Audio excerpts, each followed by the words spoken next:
because privilege based on a socially constructed idea called race. And racism still rules the landscape of America. Yes, it does. Jim Wallace, founder of the Sojourners magazine, a community in Washington, D.C., says it this way, and I paraphrase what Wallace said, who was not kissed by nature's son, Pastor Haynes. He says, until white people refuse to be white, we can never learn to be Christian. Wow. People are only white in connection to black people, he says. He says, when black people leave the room, I get to be German, I get to be French, I get to be Anglo, but as soon as black people show up, I become white, because whiteness is socially constructed as an act of privilege so that I can have a wage over those who are black.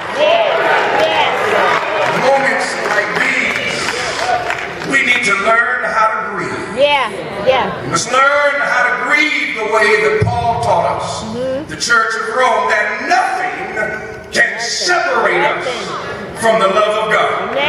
We must learn what is called prophetic grief. So I just stopped by here, not really to talk to you, but I brought an expert with me. I brought somebody who knows a little bit about dancing. Come on. Knows how to say, this little light of mine, I'm going to let it shine. So I lean on you, Pop. Break it down for us and let us know what it means to be one who knows how to grieve prophetic. Come on, Dad. Come on, Pop. Come on, Pop. Thank you for these kind, remarkable words, and I thank you for who you are. I thank God for your ministry. I learn from you now as I move toward sunset. Thank you for your leadership. Yes. Your scholarship. Yes. Your dedication. Your beautiful family. And for all that you do from day to day. Yes. You know, you pose a question. You raise the thesis of prophetic grief. There are at least 3 kinds of grief. At least 3 kinds. One is pathetic grief. Ooh, God. Good God. Another is sympathetic grief. Come on. And prophetic grief. Now, pathetic grief is madness,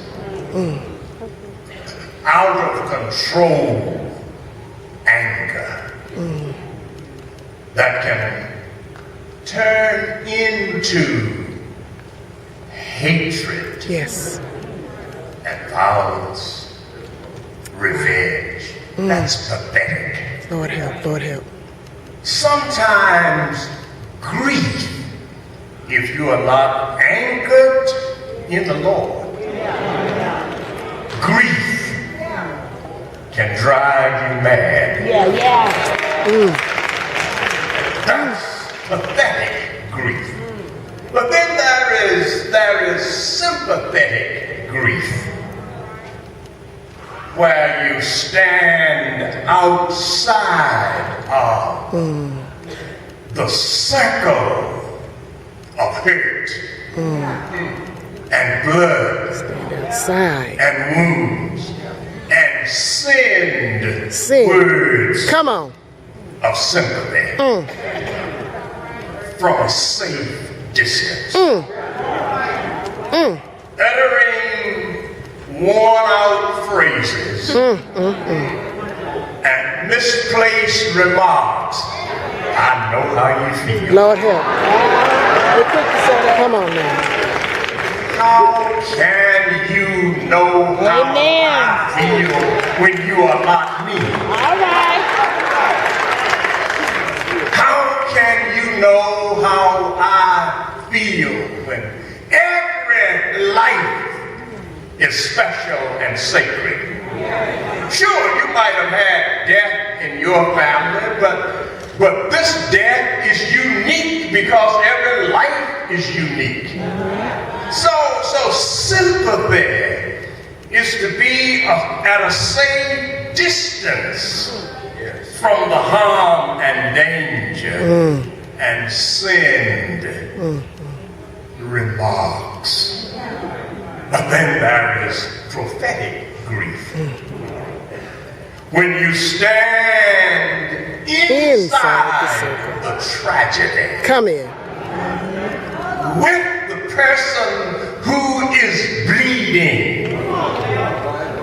And you're not afraid for the blood to splatter on you. Preach, Pop. You share the other's tears because they become mingled with your tears. Good God. Prophetic grief is more than crying, sighing, and weeping and mourning. It is seeking, serving, and sharing and sowing seeds of righteousness in the midst of our tears. It is the grief that turns our tears into majestic liquids that wash out our eyes, and liquids that wash out our eyes and give us deeper insight and clearer vision. Prophetic grief is planting gardens of healing in the midst of our hurts and our dangers. It is declaring to the world that love is stronger than hate. That God's grace is greater than our grief. That God's power is greater than our pain. Prophetic grief teaches us lessons of divine wisdom. Lessons from Charleston, lessons from Rwanda, lessons from Birmingham, lessons from Mississippi, lessons from the journeys and teachings and preachings of Martin Luther King Jr. In the midst of his struggles, he constantly said to us, when it looked like we were losing, he said to us, we're going to win because William Cullen Bryant was right. Truth crushed to earth will rise again. We're going to win because Carlyle was right. No lie can live forever. We're going to win because the Bible is right. You reap what you sow. We're going to win because the arc of the universe may be long, but it bends toward